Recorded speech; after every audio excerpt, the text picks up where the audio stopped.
اللہ تبارک و تعالیٰ نے ہر چیز کو پیدا فرمایا، اور ایک روایت کے مطابق ہر چیز کو اللہ نے پیدا فرمایا، خاص طور سے دن یہ سب اللہ کے ہیں، مہینے سب اللہ تعالیٰ کے ہیں، لیکن نسبتیں الگ الگ ہو گئیں۔ ایک روایت سے ایک دم کلیئر ہو جاتی ہے بات کہ حضور نے فرمایا، اللہ تعالیٰ فرماتا ہے لا تسبوا الدہر فإن الدار هو انا، اور کما قال، حضور نے فرمایا زمانے کو گالی مت دو۔ حضور نے فرمایا زمانے کو مت گالی دو، کیونکہ اللہ تعالیٰ فرماتا ہے ابن آدم زمانے کو گالی دیتا ہے حالانکہ زمانہ میں ہوں۔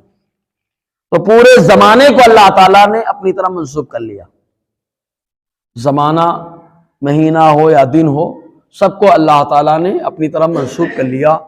لیکن 12 مہینے ہوتے ہیں، ان 12 مہینوں میں اسلام اور پیغمبر اعظم صلی اللہ علیہ وسلم سے پیشتر اعلان نبوت سے پہلے بھی زمانہ جاہلیت میں بھی 4 مہینوں کی بڑی عزت ہوتی تھی۔ پہلا مہینہ ذوالقعدہ جس کو ہم لوگ بولتے ہیں خالی، دوسرا مہینہ ذوالحجہ جس کو ہم لوگ بولتے ہیں بقرہ عید، تیسرا مہینہ محرم، اور چوتھا مہینہ وہ جس کا چاند آج نظر آیا یعنی رجب کا مہینہ۔ زمانے جاہلیت میں بھی لوگ اس کی عزت کرتے تھے۔ آقا علیہ السلام یوں ارشاد فرماتے ہیں کہ حضور نے فرمایا رجب میرا مہینہ ہے، شعبان اللہ کا مہینہ ہے، رمضان میری امت کا مہینہ ہے۔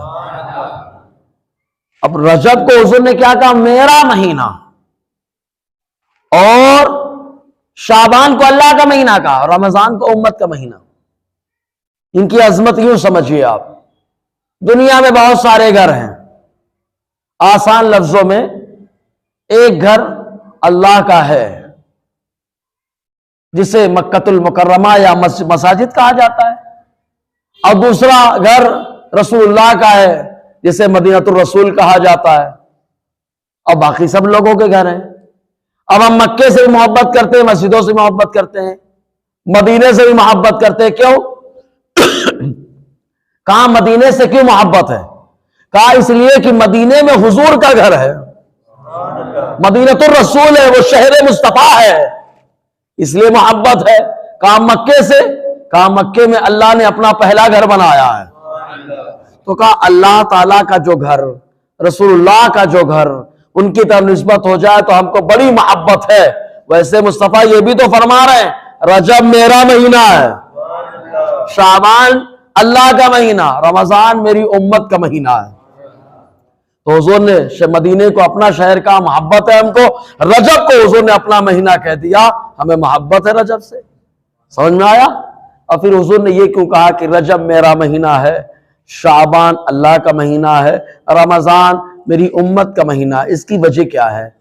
تو اس کی وجہ اگر ہم غور کریں گے تو معلوم یہ ہوگا کہ پہلے ہم لوگ حضور تک پہنچے اور حضور اٹھا کے اللہ تک پہنچا دیں گے، اور جب بندہ رسول اللہ اور اللہ والا ہو جاتا ہے پھر تو وہ جو مانگتا ہے اللہ وہ نعمتیں عطا فرماتا ہے۔ تو رجب میں بندہ عبادت کرتا ہے رسول اللہ کو خوش کرنے کے لیے، اور جب رسول اللہ راضی ہو جاتے ہیں تو اللہ راضی ہو جاتا ہے، تب اللہ تعالیٰ رمضان میں اپنے بندوں کو ڈھیروں نیکیاں اور نعمتیں عطا فرماتا ہے نا۔ تو حضور نے فرمایا رجب میرا مہینہ ہے، اور شعبان اللہ کا، اور رمضان میری امت کا۔ حضور صلی اللہ علیہ وسلم نے رجب کی خوشی کیسے ظاہر فرمائی؟ ابھی آپ نے امام صاحب کی دعا سنی، کیا دعا کی؟ اللہم بارک لنا فی رجب و شعبان وبلغنا رمضان۔ کیا مطلب ہے اس کا؟ حضرت انس رضی اللہ تعالی عنہ بیان فرماتے ہیں کہ حضور جب رجب کا مہینہ اس کا چاند دیکھ لیتے تو مارے خوشی کے حضور دعا کرتے، اے اللہ ہمارے لیے رجب میں شعبان میں برکتیں نازل فرما، رمضان رجب اور شعبان میں برکت نازل فرما اور ہم کو رمضان تک پہنچا دے۔ سبحان اللہ، مطلب رمضان میں تیاری کا موقع عطا فرما، رجب میں، شعبان میں اور رمضان میں اللہ تعالیٰ پہنچنے کا موقع عطا فرما کہ اس میں خوب عبادت کی جائے۔ ویسے رجب میں بہت سارے بڑے بڑے معاملات بھی پیش آئے ہیں۔ آپ غور کریں گے تو صلاح الدین ایوبی کا نام سب نے سنا ہے. صلاح الدین ایوبی غوث پاک کے قادری غلام، سبحان اللہ، غوث پاک کے قادری غلام. خود غوث پاک نے اپنے چھوٹے شہزادے جن کا نام شاہ عبدالعزیز جیلانی رحمت اللہ علیہ ہے، ان کو اپنی تلوار دی اور ارشاد فرمایا تھا صلاح الدین کے ساتھ بیت المقدس کو فتح کرانے کے لیے جانا ہے. سبحان اللہ، سمجھ لینا. تو رجب کے مہینے میں بھی اللہ تعالیٰ نے بیت المقدس کو آزاد فرمایا ہے. بہت سلو بولے یار، رجب کے مہینے میں. اب سوچے رجب کا مہینہ اللہ تعالیٰ نے کتنا عظمت والا بنا دیا. رجب کے مہینے میں ہی اللہ تبارک و تعالیٰ نے ایک غزوہ جس کا نام غزوہ تبوک ہے، جو مسلمانوں کا پہلا مقابلہ رومیوں سے تھا، اور رومی حکومت ایسی کہ سب گھبراتے تھے، لیکن آقا نامدار مدینے کے تاجدار نے صحابہ کو ابھارا اور رومیوں کے مقابلے کے لیے اسی مہینے میں نکلے ہیں. اسی مہینے میں نکلے، اور اسی مہینے میں ابو بکر نے پورا گھر لٹایا ہے. پورا گھر لٹایا کیوں نہ ہو. ایک روایت میں آتے عثمان غنی بیان فرماتے ہیں کہ آقا علیہ السلام نے فرمایا جو رمضان میں ایک صدقہ کرتا ہے اللہ تعالیٰ اسے 60,000 کا ثواب عطا فرماتا ہے. واہ، ابو بکر کی شان تو دیکھو. اب اس اینگل سے دیکھیے ابو بکر کا مقام کہ ابو بکر نے تو پورا گھر لٹایا اسی مہینے میں. عثمان غنی نے اسی مہینے میں جنت کو کئی بار واجب کر لیا ہے نا. اسی مہینے میں پہلی بار ہجرت کر کے صحابہ کرام حبشہ کی طرف گئے. مکہ چھوڑ کے حبشہ گئے، حبشہ سے پھر مدینے آئے اسی رجب کے مہینے کے اندر. تو رجب کے مہینے میں بڑے بڑے واقعات، اور ان واقعات میں سے ایک واقعہ یہ بھی ہے کہ اسی رجب میں اللہ تعالیٰ نے اپنے محبوب کو اپنا جلوہ دکھایا ہے. رجب کے مہینے میں 27ویں رجب ہے. لوگ ورغلاتے ہیں کہ یار مان لی کون سا ہے یہ وہ، ایک دم کنارے رکھ دیجئے. شعب الایمان میں 2 حدیثیں صحیح ہیں کہ 27ویں رات کو ہی رجب کے اللہ تعالیٰ نے اپنے محبوب کو معراج کرایا ہے. سمجھے؟ تو اس میں یہ ہے. اور وہ 27ویں رجب کا ایک روزہ، سبحان اللہ، 27ویں رجب کا ایک روزہ حدیث پاک میں آیا. اس کو 1 ہزاری بھی تو کہتے ہیں، ہزاری روزہ. کیوں؟ اس لیے کہ ایک روزہ رکھو تو اللہ تعالیٰ 1000 روزوں کا ثواب عطا فرماتا ہے نا. تو اسی مہینے میں بہت سارے بڑے بڑے معاملات. لیکن اب آپ بیٹھیں آج بیان میں، تو یہ بیان میں بیٹھنا آج اللہ نے کرم فرما دیا. آج ہی رجب کا چاند نکلا ہے نا، اور رجب کا چاند نکلا مطلب پہلی تاریخ لگی ہے کہ نہیں لگی ہے. تو کہا یہ جو بیان ہو رہا ہے، بیان کرنا، بیان سننا، مسجد میں بیٹھنا، یہ کیا ہے؟ کہا یہ عبادت ہے. بہت سی لوگ بولے یار. حدیث پاک میں حضور نے فرمایا 5 چیزیں عبادت ہیں، ان میں سے ایک مسجد میں بیٹھنا بھی عبادت ہے. مسجد میں بیٹھنا بھی عبادت ہے. اب آؤ ایک حدیث لے لو. حضرت عبداللہ ابن عمر رضی اللہ تعالی عنہما سے روایت ہے، مصنف عبد الرزاق کے اندر بھی ہے، مصنف ابن شیبہ کے اندر بھی ہے، معجم صغیر کے اندر بھی ہے. اور کیا فرماتے ہیں کہ حضور نے فرمایا 5 راتیں ایسی ہیں، 5 راتیں ایسی ہیں جو ان راتوں میں عبادت کرتا ہے تو اللہ تبارک و تعالی اس دن اس کے دل کو زندہ فرما دے گا جس دن تمام لوگوں کے دل مر رہے ہوں گے. اس دن دل زندہ ہوگا. یہ بہت بڑی بات ہے. مطلب کیا؟ محشر میں لوگ جانے سے گھبرا رہے ہوں گے، لیکن ان 5 راتوں میں جو عبادت کر رہا ہوگا تو اللہ تعالیٰ ان کے دل سے گھبراہٹ کو ختم فرما دے گا. یار سمجھے نا، گھبراہٹ کو ختم فرما دے گا. اب وہ 5 راتیں کیا بتا رہا ہوں، ایک روایت. دوسری روایت میں کیا آیا؟ آقا علیہ السلام نے فرمایا 5 راتیں ایسی ہیں جو ان راتوں میں عبادت کرتا ہے اللہ تعالیٰ اس کی نیکیوں پر مہر لگا دیتا ہے. کہا مہر کا کیا مطلب حضرات؟ کہا کہیں پہ کوئی فارم جمع کرنے جاؤ وی آئی پی جگہ یا گورنمنٹی جگہ، تو وہاں ٹھپا لگاتے ہیں، مہر لگا کے لے لیے، مطلب قبول کر لیے. تو یہ 5 راتیں وہ ہیں کہ جو نیکیاں کرتا ہے اللہ مہر لگاتا ہے، مطلب اس کی نیکیوں کو قبول فرما لیتا ہے، نیکیوں کو قبول فرماتا. 2 روایتیں ہو گئی، تیسری لے لو.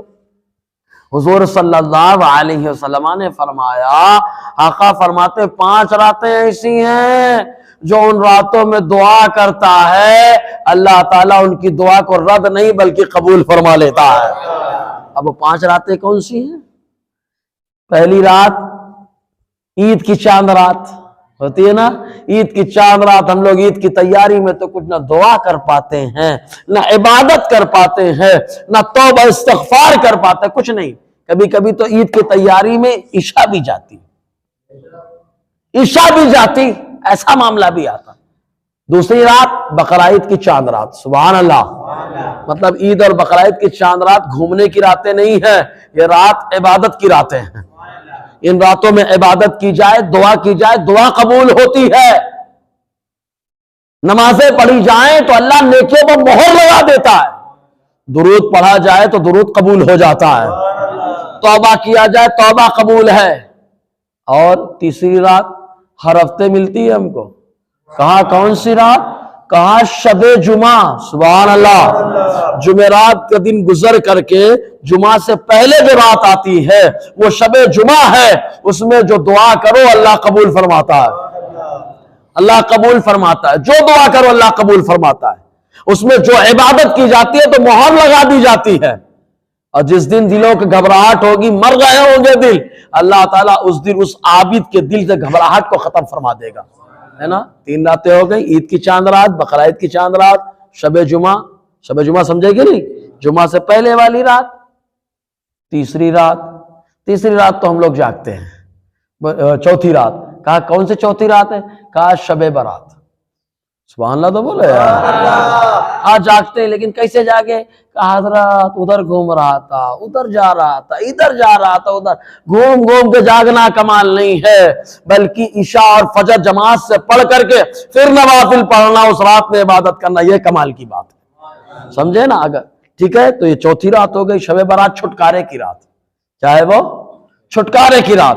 کہا 5ویں رات، کہا یہ وہ رات ہے جب دنیا ادھر ادھر گھوم رہی ہے لیکن غریب نواز مسجد سنر میں بیٹھ کر چند لوگ بیان سن رہے ہیں۔ کہا کیوں؟ کہا یہ وہ رات ہے کہ اس رات میں بھی اگر دعا قبول کی جائے تو اللہ تعالیٰ قبول فرما لیتا ہے، اس رات میں بھی جو عبادت کرتا ہے تو اس کی نیکیوں پہ اللہ مہر لگا دیتا ہے، اس رات میں بھی جو عبادت کرتا ہے اللہ تبارک و تعالیٰ اس کے دل سے محشر کی گھبراہٹ کو ختم فرما دیتا ہے نا۔ تو یہ رات گھومنے کی رات ہے، عبادت کی رات ہے، بولیے نا، عبادت۔ آپ بیٹھے مسجد میں بیٹھنا بھی کیا ہے؟ زور سے آپ اپنے لیے سبحان اللہ بولیے یار، مسجد میں بیٹھنا بھی آپ کے لیے عبادت ہو رہا ہے نا۔ لوگ ان راتوں کو بھولے بیٹھے۔ ایک چیز اور سمجھ لیں، ہیرے کی قدر کون کرتا ہے؟ جوہری کرتا ہے۔ کیا کیوں؟ کہا دنیا سمجھتی ہے موتی ہے، موتی ہے، موتی ہے، لیکن جیسے جوہری نے کہا نا موتی نہیں ہے یہ ہیرا ہے، تو دنیا نے سمجھا 365 راتیں آتی ہیں، یہ بھی رات ہے، لیکن کہا یہ غیر نواز کے ان نمازیوں پہ اللہ نے کرم کر دیا، انہوں نے کہا نہیں، امام صاحب نے بتایا ان رات میں دعا کرو تو دعا قبول ہوتی ہے، اس لیے ہم لوگ عشاء کے بعد بیٹھے ہوئے ہیں۔ اللہ نے جوہری بنا کے آپ کو بٹھا دیا، سبحان اللہ، اس رات کی قدر کر رہے ہیں، عبادت کر رہے ہیں، سمجھ میں آیا کہ نہیں؟ ہر آدمی عبادت نہیں کر پا رہا۔ اچھا ایک چیز اور بتا دیں، کبھی کبھی عبادت کا ثواب، آپ بولے روز راتیں تو آتی ہیں، تو کبھی کبھی کیا ہے جگہ کے لحاظ سے، وقت کے لحاظ سے عبادت کا ثواب بدل جاتا ہے۔ جیسے کہ حدیث سناتا ہوں، حضرت انس ابن مالک رضی اللہ تعالی عنہ فرماتے ہیں کہ حضور نے فرمایا جو گھر میں بندہ ایک نماز پڑھتا ہے، ایک، اس کو ایک ہی ثواب ملتا ہے۔ اب آپ سوچو ٹھنڈی میں کیا جاؤں، گھر ہی میں پڑھ لوں، تو ایک پڑھے تو ایک ہی ثواب، ایک رکعت پہ ایک ثواب، ایک رکعت پہ ایک ثواب۔ لیکن مسجد میں آ گئے تو 2 روایتیں ہیں، مسجد میں آئے تو ایک رکعت پہ 25 یا 27 گنا ثواب بڑھ جا رہا ہے۔ تو کہا جگہ بدل گئی، خالی گھر میں پڑھے تو ایک ہی ایک، مسجد میں آ گئے 25 یا 27۔ اور اگر ایسی مسجد ہے جو جامع مسجد ہے جہاں جمعہ کی نماز ہوتی ہے تو حضور نے فرمایا وہاں ایک پڑھے تو 500 رکعتوں کا ثواب اللہ عطا فرماتا ہے۔ کتنی رکعتوں کا؟ 500۔ کہا جامع مسجد، آپ کی مسجد میں جمعہ ہوتا؟ ارے ہوتا کہ نہیں ہوتا؟ تو کہا مسجد میں آ کے پڑھ رہے تو ایک رکعت پہ 500 کا، سبحان اللہ، ایک رکعت پہ 500 کا. آپ تو کاروباری ہیں, اگر معلوم ہے کہ گھر میں ایک سامان بیچو گے 1 روپے کا بکے گا, مسجد میں آ کے بیچو گے تو وہی 1 روپے کا سامان 500 کا بکے گا. تو کہا کلیئر ہو گئی بات. گھر میں نماز پڑھیں گے تو ایک ہی ایک ثواب مل رہا ہے, مسجد میں آ کے جہاں جمعہ کی نماز ہو رہی ہے تو ہر رکعت پہ 500 اللہ ثواب عطا فرما رہا ہے. سمجھ رہے نا, ایک رکعت پہ 500 کا ثواب. یہی اگر آقا فرماتے ہیں کوئی مسجد اقصی چلا گیا, بیت المقدس, مسجد اقصی یا مسجد نبوی, تو حضور نے فرمایا وہاں ایک رکعت کسی نے پڑھی تو اللہ تبارک و تعالیٰ اس کو 50,000 کا ثواب عطا فرماتا ہے. اور یہی پہ اگر مکہ چلا گیا مسجد حرام, وہاں ایک پڑھا تو اللہ تعالیٰ 1,00,000 کا ثواب عطا فرما رہا ہے. جگہ بدل گئی, نیکیاں بڑھ گئی. بولو نا سبحان اللہ. جگہ بدل گئی, نیکیاں بدل گئی, تو جگہ کے لحاظ سے کبھی کبھی ثواب بڑھتا گھٹتا ہے. تو کہا جائے, اور دیکھو ایک حدیث میں آیا, حضور نے فرمایا جو مسجد قباء میں جا کر ایک رکعت پڑھے تو اللہ تبارک و تعالیٰ اسے عمرہ مقبول کا ثواب عطا فرماتا ہے. ایک رکعت پہ اتنا معاملہ ہے. سوچے جگہ بدل گئی, ثواب بڑھ گیا یا گھٹ گیا. ایسے ہی کبھی کبھی وقت بدلنے سے بھی ثواب گھٹتا بڑھتا ہے. کہا کیسے؟ کہا ایسے کہ ایک سال میں ایک عرفہ ہوتا ہے. عرفہ ہوتا ہے جانتے ہیں کب ہوتا ہے؟ وہ بقرعید سے 1 دن پہلے. بقرعید سے 1 دن پہلے, بولو نا, بقرعید سے 1 دن پہلے وہ عرفہ ہوتا ہے. حضور نے فرمایا جو عرفہ کا ایک روزہ رکھے تو 1 سال اگلے 1 سال پچھلے یعنی 2 سال کے گناہ معاف کر دیے جاتے ہیں. دیکھو ایک ہی روزہ ہے لیکن وقت بدل گیا تو اللہ تعالیٰ نے ثواب 1-2 دن کا نہیں بلکہ 2 سال کے سارے گناہوں کو معاف فرما دیا ہے نا. اور آگے بڑھیے, جگہ کے لحاظ سے نوافل آپ پڑھیے, رات میں پڑھتے رہیے, 2 کا 2, تہجد میں پڑھے تو چہرے پہ نور, لیکن فجر پڑھ کے ذکر کرتے رہے, سورج نکلا 10 منٹ کے بعد 2 رکعت پڑھے تو کہا اللہ تعالیٰ نے 1 عمرہ اور 1 حج کا ثواب عطا فرما دیا. تو وقت کے لحاظ سے بھی ثواب گھٹتا بڑھتا ہے کہ نہیں؟ تو یہی سے معلوم ہوا جب وقت کے لحاظ سے ثواب گھٹتا بڑھتا ہے تو یہ شعبان کی پہلی رات ہے, یہ رات عبادت کی رات ہے. جو اس رات میں عبادت کرے گا, اب عبادت کیا ہے؟ جب عبادت کا لفظ بولو تو لوگ خالی سمجھتے ہیں نماز ہی پڑھیے. نماز افضل عبادت ہے. نماز کیا ہے؟ افضل عبادت ہے. کہا کچھ نہیں آتا حضرت, میں تو کچھ پڑھا لکھا نہیں. تو کہا مسجد میں بیٹھنا آتا ہے ادب سے؟ کہاں آتا ہے؟ تو کہا حضور نے فرمایا مسجد میں بیٹھنا بھی تو عبادت ہے. کچھ نہیں آتا مسجد میں آ کے بیٹھا رہی ہے, بس عبادت. اور اس رات میں جو عبادت ہو تو قبول ہے کہ نہیں, ہے نا. کہا حضرت مجھے تو کچھ نہیں آتا. کہا درود تو آتا ہی ہوگا نا, سرکار نے پڑھتا. کہا بس درود شریف پڑھیے, درود پڑھنا بھی عبادت, درود پڑھنا بھی عبادت. سبحان اللہ 100 بار 150 بار پڑھیے, عبادت ہی عبادت. عبادت کی آسان تعریف کیا کی جاتی معلوم؟ اللہ اس کے رسول کے حکم پہ عمل کرنا. اللہ تعالیٰ نے جن جن چیزوں کا حکم دیا ان چیزوں پہ عمل کرنا, یہ کیا ہے؟ عبادت ہے. اب اللہ تعالیٰ نے حکم دیا کیا؟ حلال روزی کھانا. تو کہا اس رات میں اگر کوئی حلال لقمہ کھا رہا ہے تو بھی عبادت کر رہا ہے. کتنی زبردست بات. کوئی اگر اللہ نے حکم دیا کیا حضور کی زبان سے 3 بار میں پانی پینے کا ہے تو کہا 3 بار میں چوس کے پانی پیا تو کہا یہ بھی تو عبادت ہے. کتنی آسانی ہے عبادت. تو ان راتوں میں جو عبادت کر لے وہ کمال والا ہوتا ہے. اب آپ کہیں حضرت کوئی مخصوص عبادت, تو میں تو کہوں گا بھائی مخصوص عبادت میں اولاً تو 12 رکعت جو ہے نا صلاۃ الرغائب ہے, وہ شعب الایمان کی حدیث ہے, حضرت انس بن مالک رضی اللہ تعالیٰ عنہ سے روایت ہے. سورہ فاتحہ کے بعد سورت ملا کے 12 رکعت پڑھنا ہے, سمجھنا نا. پھر اس کے بعد کچھ اوراد و وظائف ہیں, ٹھیک ہے. تو وہ تو حدیث میں آ گیا, لیکن ایک حدیث صحیح حدیث سنیے, اور یہ صحیح حدیث کس کے بارے میں ہے؟ خود حضور صلی اللہ علیہ وسلم نے اپنے چچا سے فرمایا. ترمذی شریف کے حدیث پاک, اللہ کے حبیب صلی اللہ علیہ وسلم نے اپنے چچا سے فرمایا, اے چچا کیا میں تم کو عطا نہ کر دوں؟ کیا میں تمہارے اوپر کرم نہ کر دوں؟ کیا میں تم کو کچھ بتا نہ دوں؟ عرض کی کیوں نہیں یا رسول اللہ؟ حضور نے فرمایا 4 رکعت نماز پڑھ لیا کرو روزانہ، اگر روز نہ ہو سکے تو جمعہ کے دن، جمعہ کو نہ ہو سکے تو سال میں ایک بار، مہینے میں ایک بار، مہینے میں نہ ہو تو سال میں ایک بار، اور سال میں نہ ہو تو زندگی میں ایک بار۔ یہ وہی نماز ہے جس کو صلاۃ التسبیح کہا جاتا ہے نا؟ کچھ قرآن پڑھیے وہ بھی عبادت ہے، درود پڑھیے وہ بھی عبادت، نہیں کوئی نوافل تو 12 رکعت پڑھ لیے، پڑھنے کے بعد آپ صلاۃ التسبیح تو پڑھ سکتے ہیں۔ صدر الشریعہ فرماتے ہیں اس کی فضیلت سننے کے بعد وہی آدمی صلاۃ التسبیح نہیں پڑھے گا جو سستی کرنے والا ہے۔ جو کیا کرنے والا ہے؟ سستی کرنے والا ہے۔ اب بولے حضرت صلاۃ التسبیح تو مختصر میں اگر آپ لوگ بولے تو رٹا دوں، ابھی 2-4 منٹ لگے گا، رٹ جائیں گے۔ رٹا دوں؟ اگر رٹا دوں سبحان اللہ بول دیجئے پہلے۔ صلاۃ التسبیح جو ہے نا کتنی رکعت ہے؟ 4 رکعت۔ کتنی رکعت ہے؟ سب لوگ بولیں کتنی رکعت؟ 4 رکعت۔ کتنی رکعت ہیں؟ اب تسبیح جو اس کے اندر پڑھی جاتی ہے اس میں 4 کلمے ہیں، اگر میرے ساتھ بولیں گے تبھی یاد ہو جائے گا۔ سبحان اللہ والحمدللہ، بولو، ریپیٹ کریے، سبحان اللہ والحمدللہ۔ اب آگے بڑھیے، ولا الہ الا اللہ واللہ اکبر، لا الہ الا اللہ۔ اب پورا ملائیے، سبحان اللہ والحمدللہ ولا الہ الا اللہ واللہ اکبر۔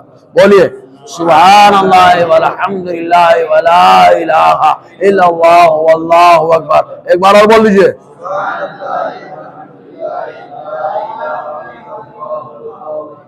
ایسے بولیے کہ مسجد تک باہر تک آواز ہے یار۔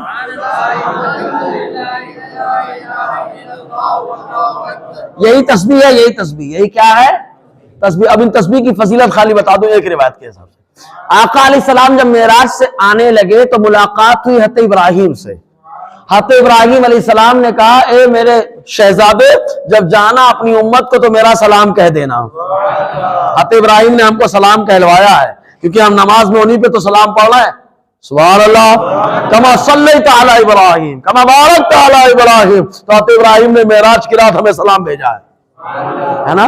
ٹھیک ہے۔ اور پھر اس کے بعد کیا بتایا؟ کہا کہ آپ اپنی امت کو بتا دینا کہ جنت ایک دم ہموار اور چٹیل میدان کی طرح ہے، اس میں درخت لگانا ہے، اس کو بھرنا ہے، تو 4 کلمے کہنا ہے۔ کہا کون کون؟ سبحان اللہ والحمدللہ ولا الہ الا اللہ واللہ اکبر۔ بولو سبحان اللہ۔ تو یہ وہ 4 کلمات ہیں کہ حضرت ابراہیم نے ہم سے کہلوایا، اسی لیے ہم لوگ صلاۃ التسبیح میں یہی 4 کلمہ پڑھ پڑھ کر کے جنت کو آباد کر رہے ہیں۔ تو صلاۃ التسبیح جنت کو آباد کرنا ہے۔ صلاۃ التسبیح کس کو آباد کرنا ہے؟ جنت کو آباد کرنا ہے۔ تو کون سی ہے تسبیح ایک بار پڑھ کے بتاؤ۔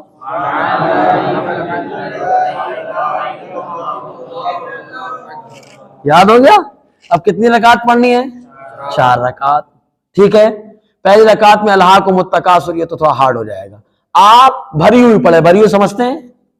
سورہ فاتحہ، سورہ فاتحہ کے بعد کوئی بھی سورت، سورہ فاتحہ اور سورہ فاتحہ کے بعد الحمدو کے بعد کوئی بھی سورت پڑھنا، اس کو بولتے ہیں بھری ہوئی پڑھنا۔ تو چاروں بھری ہوئی پڑھی جائیں گی۔ سورہ فاتحہ کے بعد کوئی بھی سورت پڑھ لو۔ آپ کو کچھ نہیں آتا، قل واللہ آتا، ہر رکعت میں پڑھو۔ آپ کو آتا ہی نہیں نا، سمجھ میں آ رہا؟ جیسے کوئی آدمی کچھ آتا ہی نہیں اس کو، تو کہا الحمدو کے بعد قل واللہ چاروں میں پڑھ لو۔ کیا پڑھو؟ قل واللہ۔ ٹھیک ہے۔ اب تسبیح پڑھے کیسے؟ قیام میں دیکھو ہر رکعت میں 75 بار پڑھنا ہے۔ ہر رکعت میں کتنے بار پڑھنا ہے؟ کتنے بار؟ ہاں 75۔ کیسے پڑھنا ہے؟ ایک دم کھڑا کھڑا آ جائے گا۔ تلاوت شروع کرنے، قیام میں ہو تو قیام میں دو ٹائم میں پڑھنا ہے، تلاوت سے پہلے، تلاوت کے بعد۔ تلاوت سے پہلے اور تلاوت کے بعد۔ تلاوت سے پہلے 15 بار ہر رکعت میں، چاروں رکعت میں۔ تلاوت سے پہلے کتنے بار؟ سورہ الحمدو پڑھے، سورت ملا، پھر کتنے بار؟ 10 بار۔ کتنے ہو گئے؟ 25۔ تلاوت سے پہلے کتنے بار؟ کتنی رکعت میں؟ چاروں میں کہ خالی ایک میں؟ ارے بولو نا یار، میں نہیں سیکھ رہا ہوں، مجھے یاد ہے، آپ کو سکھا رہا ہوں، آپ کو بولنا پڑے گا۔ تلاوت سے پہلے چاروں رکعت میں کتنے بار؟ کیا پڑھنا ہے؟ پڑھ کے بتاؤ نا۔ ہو گیا کتنے بار؟ ارے بولیے نا سب لوگ بھائی، 15 بار۔ 4 رکعت میں کہ ایک رکعت میں؟ 4 تلاوت کے بعد کتنے بار؟ ہاں 10 بار. تلاوت سے پہلے 15, تلاوت کے بعد 10. کتنے ہو گئے؟ 25. رکوع میں گئے 10. کتنے ہو گئے؟ 35. رکوع سے کھڑے ہوئے تو کتنے بار؟ 10. کتنے ہو گئے؟ 45. پہلے سجدے میں گئے تو 10. کتنے ہو گئے؟ 55. پہلے سجدے سے بیٹھے تو 10. کتنے ہو گئے؟ 65. دوسرے سجدے میں گئے تو کتنے بار؟ 10. کتنے ہو گئے؟ 75. یاد ہو گئے؟ اگر یاد ہو سبحان اللہ بولیے. اب کتنی رکعت ہے صلاۃ التسبیح؟ سب لوگ بولیے 4. اور ہر رکعت میں کتنی بار تسبیح پڑھنا ہے؟ 75. کتنے بار؟ 75. تلاوت سے پہلے کتنے بار؟ تلاوت کے بعد رکوع میں, رکوع سے کھڑے ہوئے, پہلے سجدے میں, بس سجدے پہ بیٹھے, سجدے پہ گئے, ہو گیا. اگر یاد ہوا تو سبحان اللہ بول دینا, اور تھوڑا کچا رہ گیا تو امام صاحب سے رابطہ کر لینا. ٹھیک ہے؟ تو کم سے کم یہ رات عبادت کی رات ہے, تو تلاوت کریں, عبادت کریں. 4 رکعت 12 رکعت صلاۃ الرغائب ہے نا, صلاۃ التسبیح یہ پڑھیں. اگر قضائے عمری ہے معاملہ تو وہ امام صاحب سے مسئلہ سمجھ کے وہ پڑھیے. یہ تو عبادت کی بات ہو گئی. اب کل ہے 1 تاریخ دین کی, رات کی عبادت تو ہو گئی, زندہ رہنا ہے تو پڑھنا ہے, دعا قبول کرانی, دعا مانگنی ہے. کاروبار کچھ لوگ کے خراب ہوں گے نا, کہا کاروبار خراب ہے, لاک ڈاؤن چل رہا ہے معاملہ, تو کہا آج کی رات اللہ تعالیٰ دعا قبول فرماتا ہے, آؤ عبادت کرو, اللہ کے سامنے ہاتھ پھیلاؤ, مانگو, اللہ عطا فرماتا ہے. تو کاروبار کے لیے مانگیے, کاروبار مانگیے, حلال روزی مانگیے, گھر میں خوشحالی مانگیے, بچوں کی پڑھائی مانگیے, بیٹی کی شادی کے لیے رشتہ مانگیے, دکان میں برکت مانگیے, جو چاہیے مانگیے. آج کی رات اللہ تعالیٰ ایک دم اعلیٰ اعلان حضور نے فرما دیا, جو دعا مانگو گے اللہ دعا قبول فرما لیتا ہے نا. کہا سویرا ہوا حضرات, تو کہا پہلا روزہ, کہاں جو رجب کی 1 تاریخ کا روزہ رکھتا ہے تو وہ ایک روزہ اللہ تعالیٰ اس کے بدلے 60,000 روزوں کا ثواب عطا فرماتا ہے. کتنے روزوں کا؟ کتنے؟ 60,000. 60 نہیں, 60,000 پہلا روزہ. مان لیں اتنے سال ہم زندہ رہیں کہ ہم لوگ رہ نہیں سکتے بابا, اور اللہ چاہے تو رکھے وہ زندہ. 60 سال وہ زندہ نہیں رہ پاتے, 60,000 سال. لیکن وہاں میرا مولا جب کرم فرماتا ہے تو ایسا کرم کہ ایک روزے پہ 60,000 کا ثواب. سبحان اللہ. تو روزہ رکھ سکتے ہیں, پھر تو کل رکھ سکتے ہیں نا انشاءاللہ. رکھیے, نیتیں اچھی رکھیے, اللہ برکت دینے والا ہے یار, اللہ برکت دینے والا ہے.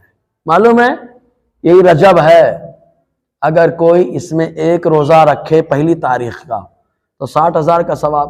مزید ایک حدیث میں آیا جو رجب کا ایک روزہ رکھتا ہے تو اس کو 7 مہینے کے روزوں کا ثواب عطا کیا جاتا ہے. ایک میں 60,000, ایک میں 7 مہینوں کا. کہا یار دو طرح کیسے باتیں ہو گئی. کہا روزہ رکھنے والوں کی نیت, وہ کی نیت صحیح رہی, بے من سے بس روزہ رکھ لیا. تو کہا 7 مہینے. کتنے مہینے کے روزے؟ اب 7 مہینے میں جائیں گے تقریباً 210 دن. تو بے من سے رکھا تو بھی 2 مہینے 210 دن 7 مہینے کے روزے کا ثواب مل رہا ہے. اور کہا نہیں میں تو میرے اللہ کے لیے رکھ رہا, ایمان کے ساتھ رکھ رہا, خلوص کے ساتھ رکھ رہا. تو کہا پھر تو بیڑا پار ہو گیا, ایک روزہ رکھو 60,000 روزے کا ثواب لے لو, ہے نا. تو نیت جیسی ہوتی ہے ویسا ثواب ہے. اگر نیت اچھی ہے, اللہ کو خوش کرنے کی ہے, تو ایک روزہ 60,000 کا ثواب دلائے گا. اور بے من سے رکھ لیا کہ گھر میں عورتیں رکھ رہی تھی, بچے رکھ رہے تھے, میں بھی رکھ لیا بے من سے, تو تب بھی جو ہے نا نقصان نہیں ہے, فائدہ ہی ہے کہ اللہ تعالیٰ 7 مہینے یعنی 210 دن کے روزوں کا ثواب عطا فرما رہا ہے. سمجھ رہے کہ نہیں آپ؟ پھر مزید یہ کہ آقا علیہ السلام نے آگے ارشاد فرمایا, جو بندہ 3 روزہ رکھے, یہ تو ایک روزہ کمال والا ہے, سوچے جس کے ایک میں اتنا کمال ہو اس کے پورے مہینے میں کتنا کمال ہوگا یار. صحیح بات ہے کہ نہیں؟ ایک مثال دے رہا ہوں, کھانا بنا تھا, ایک لقمہ کھایا, بولا بہت ذائقے دار ہے یار. تو کھائے کہ نہ کھائے؟ اور بولیے کھائے کہ نہ کھائے یار؟ پھر تو ہم تو کہیں گے 2 لقمہ بڑھا کے کھاؤ کہ کھانا اچھا بنا تھا. کہا جب کھانا اچھا بنا تو لقمے بڑھا کے کھا رہا ہے. تو کہا جب ایک روزے میں اتنا کمال ہے, اگر کوئی بندہ پورے روزے رکھ لے تو پورے مہینے کے رجب بھر کے روزے رکھ لے تو کافر تو 60,000 کو 30 میں ضرب مارو، اللہ تعالیٰ کتنا ثواب عطا فرمائے گا یار۔ اور یہ رجب کا مہینہ معلوم ہے، حضور صلی اللہ علیہ وسلم نے تو ایک موقع پہ جب روزے کی جب تعریف کرتے ہوئے آقا آئے تو حضور صلی اللہ علیہ وسلم نے پہلے آدم علیہ السلام کے روزے کو بتایا کہ وہ مہینے میں 3 روزے رکھتے تھے، ایام 20، 13، 14، 15۔ اس سے اللہ تعالیٰ نے ان کو جنت جیسی خوبصورتی عطا فرما دی۔ جب نوح علیہ السلام کا طوفان آیا، سب ڈوب رہے تھے، خالی 80 لوگ جہاز پہ چڑھے تو آتے نوح علیہ السلام نے رجب کے مہینے میں، اسی مہینے میں فرمایا اللہ نے ہم کو اپنے عذاب سے بچایا، ہم شکرانے کے لیے روزہ رکھیں گے۔ انہوں نے روزہ رکھا، ان کے ساتھیوں نے بھی روزہ رکھ لیا۔ سمجھ رہے ہیں؟ تو ایک روزے پہ 7 مہینے کا۔ اگر کوئی دیوانہ کھڑا ہو جائے، ایک حدیث پاک میں آیا، آقا فرماتا ہے اگر کوئی 3 دن کا روزہ رکھ لے، 3 دن کا روزہ رکھ لے تو اللہ تبارک و تعالی 9 سال کے روزوں کا ثواب عطا فرماتا ہے یار۔ سمجھ رہے ہیں آپ؟ ایک روایت میں تو یہاں تک آیا کہ اگر کوئی رجب کے اندر 1 روزہ رکھتا ہے تو اللہ تعالیٰ اس کے لیے جنت میں موتیوں کا محل تعمیر کر دیتا ہے۔ کس کا محل؟ موتیوں کا محل، موتیوں بڑا خوبصورت محل، کانچ کا شیش محل پھر بھی ٹوٹ جائے گا، لیکن موتیوں کا محل ایسا خوبصورت کہ آدمی دیوانہ ہو جائے۔ اور ایک روایت میں آیا شعب الایمان کے اندر یہ روایت کہ جو رجب نام کی ایک ندی ہے جنت کے اندر، اس ندی میں جو مشروب ہے وہ دودھ سے زیادہ سفید، شہد سے زیادہ، مشروب نہیں پینے کی چیز، دودھ سے زیادہ سفید، شہد سے زیادہ میٹھی ہے۔ اور جو رجب کا روزہ رکھے گا اللہ تبارک و تعالی اس ندی کا مشروب اسے عطا فرمائے گا، اسے پلائے گا۔ تو یہ رجب کا روزہ، یہ کتنا کمال والا روزہ ہے۔ تو روزے کا مال بنے گا انشاءاللہ، بنائیں گے، بنا دیجئے، دھوم مچا دیجئے، درود پاک پڑھ لے، آگے سناؤ پھر صلی